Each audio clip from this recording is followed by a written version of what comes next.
Member Pritchett, Here. Member Morowski, Here. Member Wu, Present. Member Garcia, Member Villa, no, Member Rhodes, Member Phillips. Present.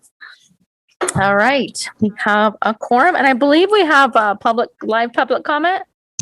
Yes, we have 3, and the first speaker is Katie Maple. Thank Hello, can you hear me? you. Yes, we can. Hi, Katie. Hi. Do you want me to start now? Yes, please. Beautiful, thank you.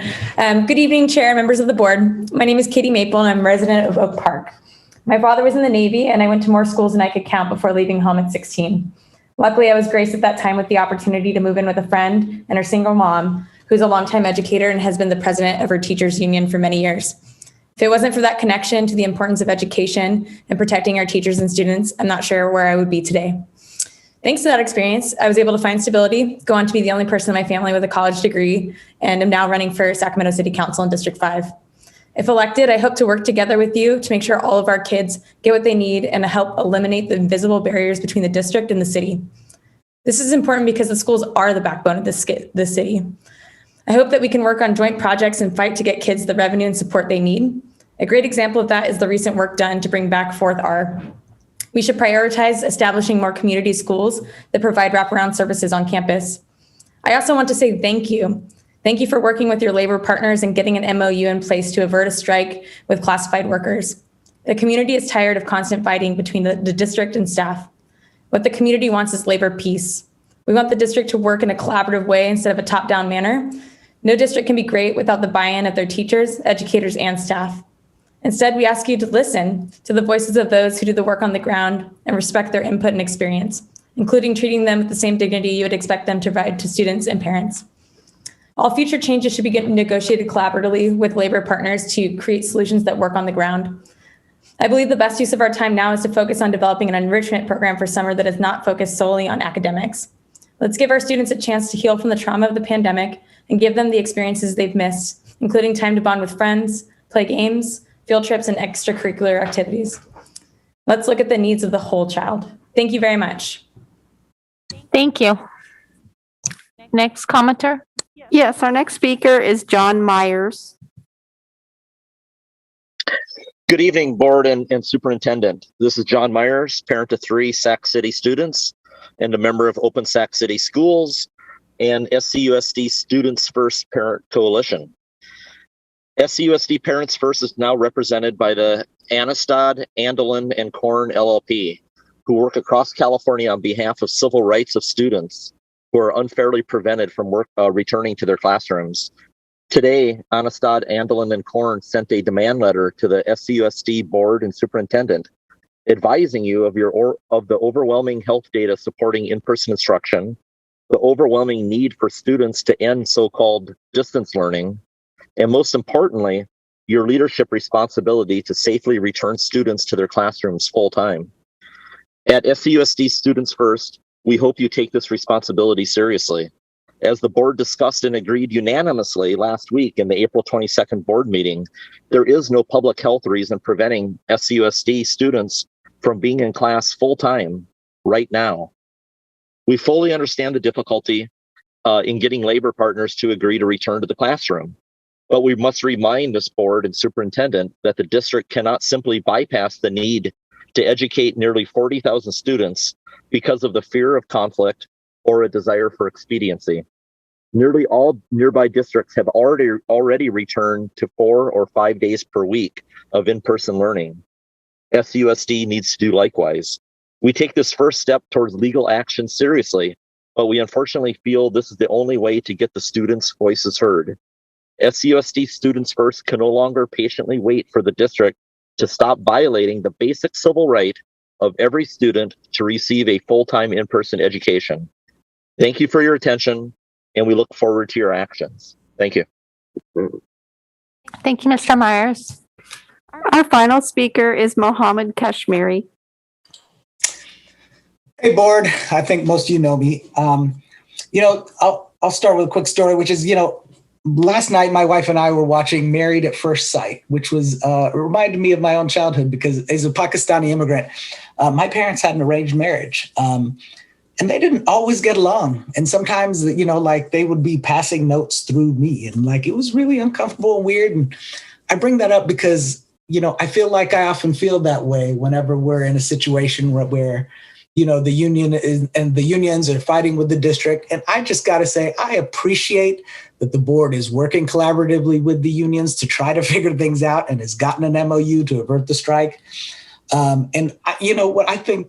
What all of us in the district want is they want a district that works together and succeeds for everybody. And that takes compromise. And it's really hard. Like, in a marriage, you may be, with a union having, a district this size, we're basically in relationship with a lot of people. And sometimes we have to compromise and make decisions that aren't exactly what we want to try to make sure we bring everybody along to make the system work best. I think the board is moving in the right direction. I really was impressed at Ms. Baeda's presentation around the summer school enhancements. I think it's the right way to do things in terms of giving teachers as much flexibility as possible and control to help them create something that kids are going to want to go to. We can't just focus on academics. We really should be focusing on the enrichment that the kids have missed. I hear the idea of going back to school 5 days a week, and I totally understand why people would want that. I just don't know if it's worth the chaos it would cause. At the moment, I would suggest we just focus on making sure that we have a well-running, broad enrichment program for the summer that gives kids a chance to connect with each other and heal from the trauma they've suffered. So I just wanted to say those two things. Thank you so much, and I appreciate all the hard work that you do. I know it's not always easy. Thank you. Thank you. That was the last public comment, Ms. Moretti. Yes, it was. Okay, we will move into closed session.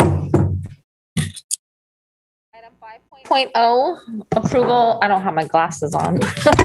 Approval of MOU with Service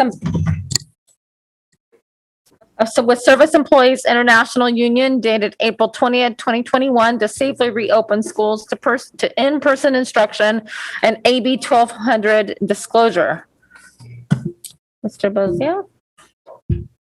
Okay, thank you, President Pritchett. Good evening, President Pritchett, Board of Education, Superintendent Aguilar. Let's see.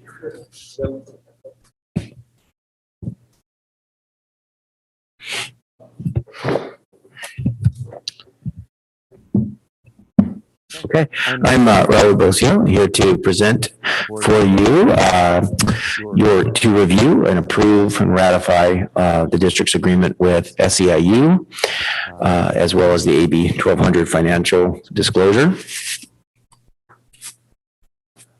Just a brief history of the bargaining history. As you're probably aware, the district and SEIU had been engaged in discussions around a reopening MOU, addressing the impacts to SEIU members for quite some time, between February 25th and April 3rd. There were 12 meetings, and the history of our proposals and counter proposals can be found here through the hyperlinks and are on the district website negotiations dashboard.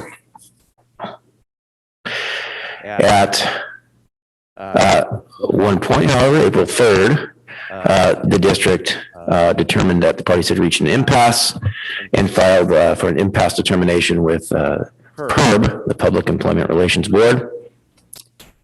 The parties were certified to impasse, and an impasse mediation was held on April 19th.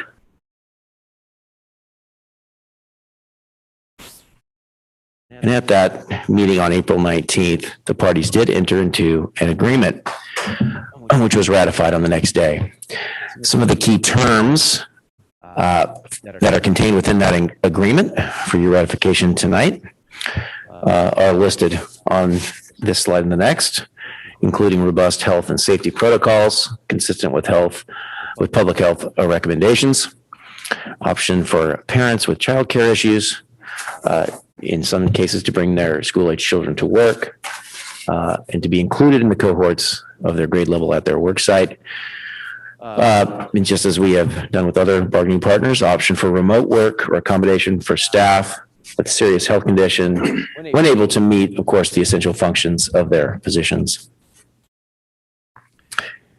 The fiscal, getting into some of the fiscal pieces, the stipends, three different stipends and a reimbursement were included. A $750 stipend related to professional development and preparation time.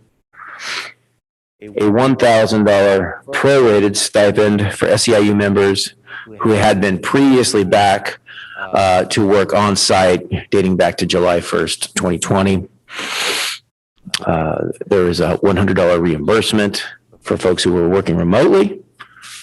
And the $1,250, which was an increase from the district's previous offer of $1,250 stipend for basically all SEIU members who are basically coming back to work with the reopening of our schools.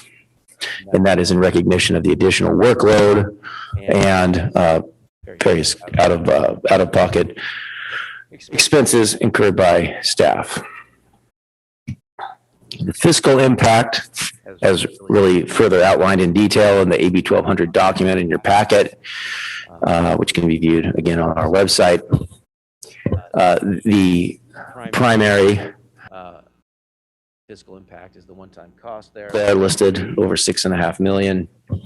$6,686,352 in salaries and benefits relating to those stipends.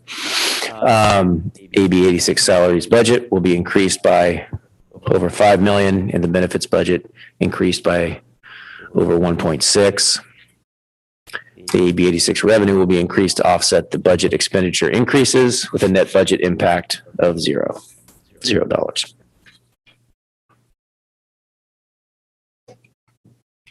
And that concludes this short presentation. If there are any questions. All right, we have no public comment. Is there any board comments or questions?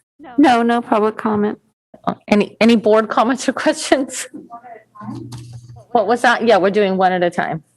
Yes. Do you have questions? Yes. Okay. You wanted them all together? Oh, okay. Did you want to wait?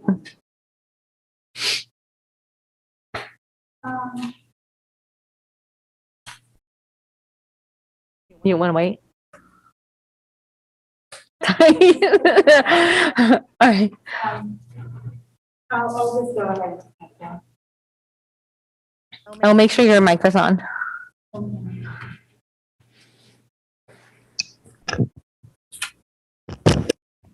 So this is the agreement between SEIU and the district. Yes. Okay.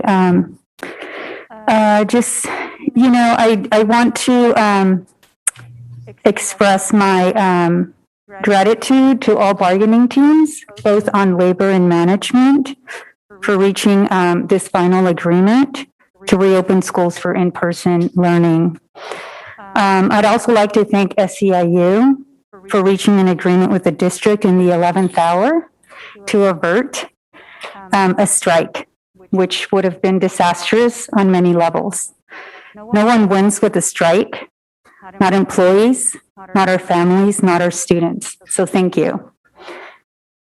But I'm also disappointed in SEIU's decision to release a video on April 17th, which included images of a parent volunteer in a school mascot suit and a young student celebrating the first day back of in-person learning. These images were used without the consent of these individuals. And this is not okay. These parents felt heartbroken, and I'm quoting here, heartbroken, violated, mortified, and embarrassed, end quote. That their volunteer efforts were used in a way completely contrary to their goals. They felt, and I quote, their integrity was compromised and that they were portrayed as reckless parents, end quote. No member, no parent should ever feel this way. Our parent volunteers play a critical role in the success of our students. They show up at our schools to support our teachers, our school staff, and our students.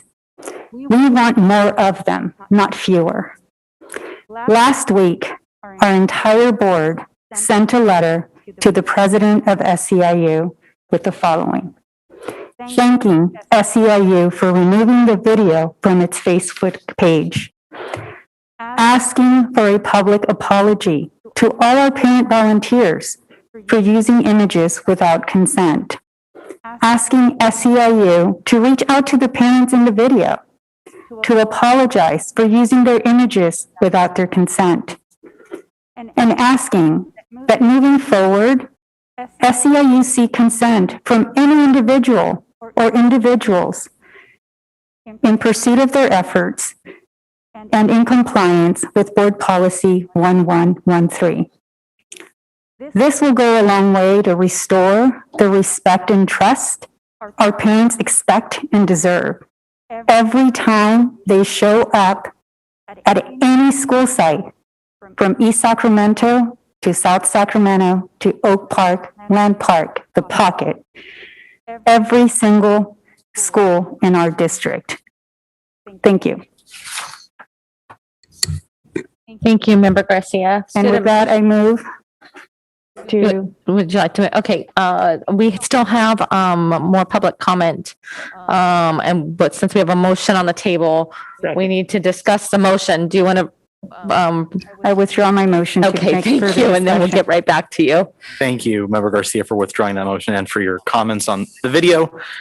I represent a good number of students, and to see some of those students used as, props in a video where they were expressing their joy and happiness to be back on campus after more than a year, it was really horrific and upsetting, and just another example of sort of the stuff that turns people off of Sac City and makes them feel like they're not going to be served well by their school system. That video also pretended as though COVID cases are spreading out our schools, which there's no evidence of. Quarantine procedures, I hope, are being followed through with. I know they are actually. I had a question for Mr. Bozio, which is, we see the exact same language as the SCTA memo on meet and confer, which I think has been said 40 billion times in this meeting room so far.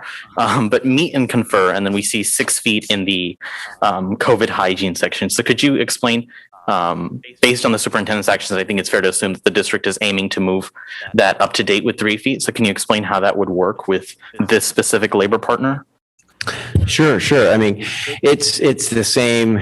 You're right, student board member Shaky. You're right. It's the same issue that we've discussed previously with SCTA, and it was a major issue for SEIU to have the same language that SCTA had.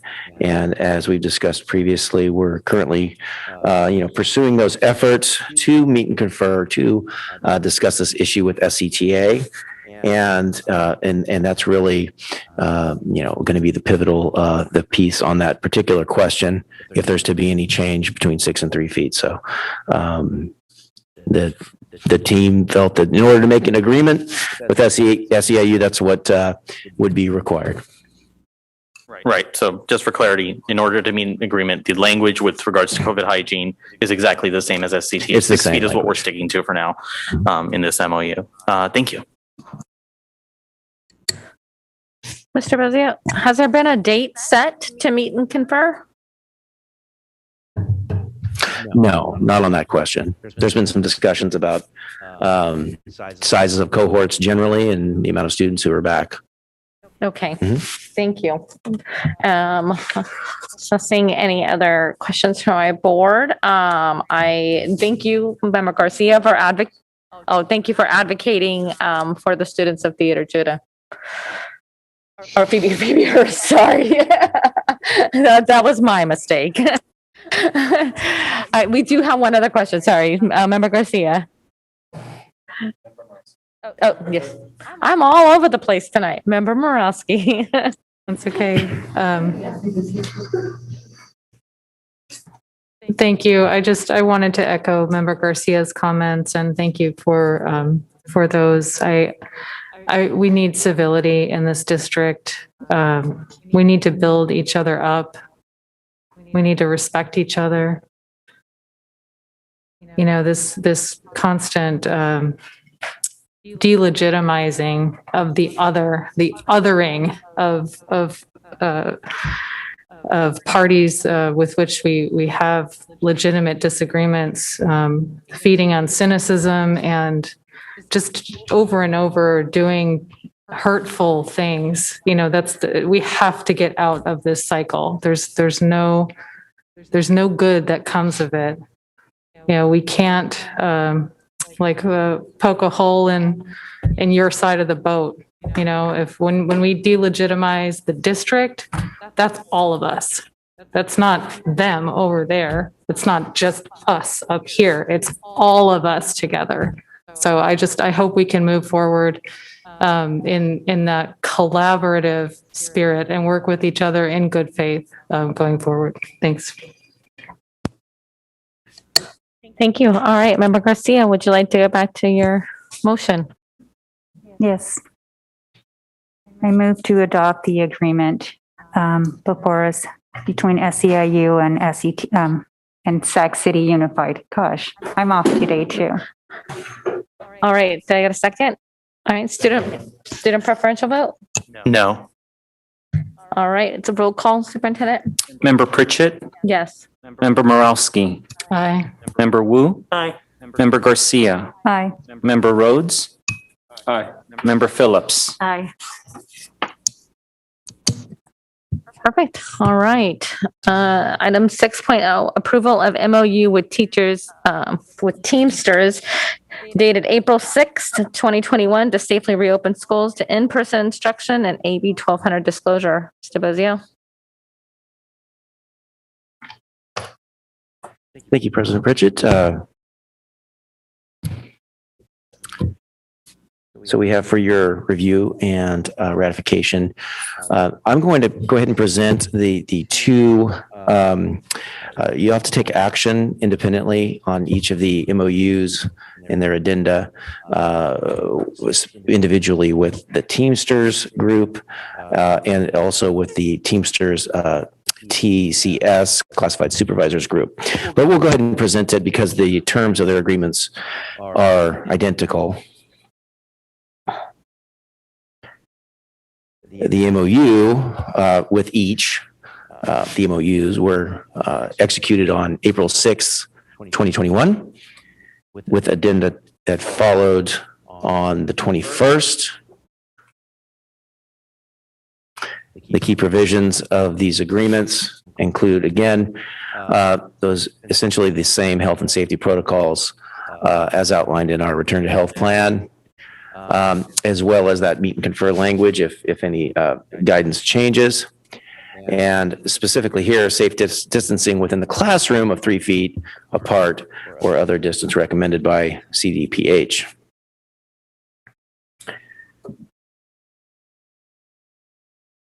The other key provisions are essentially the same as we just discussed with regard to the SEIU agreement, and that includes that $750 training stipend for the 3 days prior to the return of students at each of the sites, as well as that $1,250 stipend in recognition for potentially increased workload and out-of-pocket costs. And there's also the $1,000 prorated stipend for folks who had been previously had returned to sites for in-person work since July of 2020. The fiscal impact for Teamsters, you can see from the one-time funding source from the CARES ESSER funds of $300,000 with a net budget impact of $0. And then for the supervisors group, TCS, also from the CARES ESSER funds, one-time funding source of $74,000 in salaries and benefits, again, with the net budget impact of $0.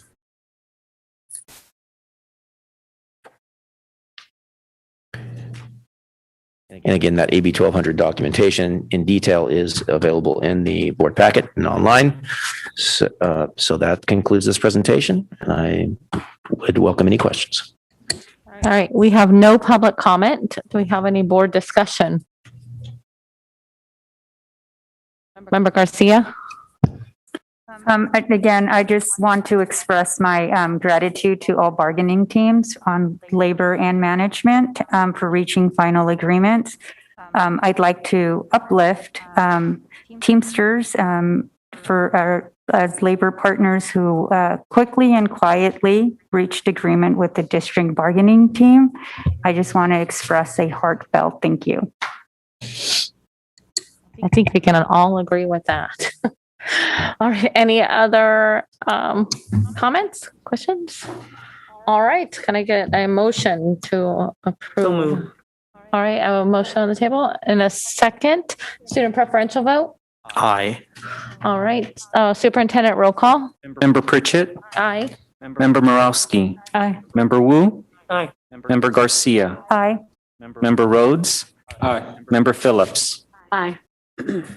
All right, perfect, thank you. Well, item 7.0, Teamsters TCS. Exactly. Thank you, President Pritchett. Again, I would refer the board to the presentation that was just presented. And if you'd like, if I can put the PowerPoint up, just I guess we can highlight TCS and we can put up the fiscal impact numbers related to TCS. So you have that before you determine your action. We have no public comment. Do we have any board comment? Member Garcia? Another heartfelt thank you. Likewise. All right. Any other board comments, questions? All right. Can I get a motion? All right. I have a motion and a second. Student preferential vote? Aye. Superintendent roll call? Member Pritchett. Aye. Member Morowski. Aye. Member Wu. Aye. Member Garcia. Aye. Member Rhodes. Aye. Member Phillips. Aye. All right, perfect. We will move back into closed session. Thank you. All in favor say aye. Aye. All right, good night.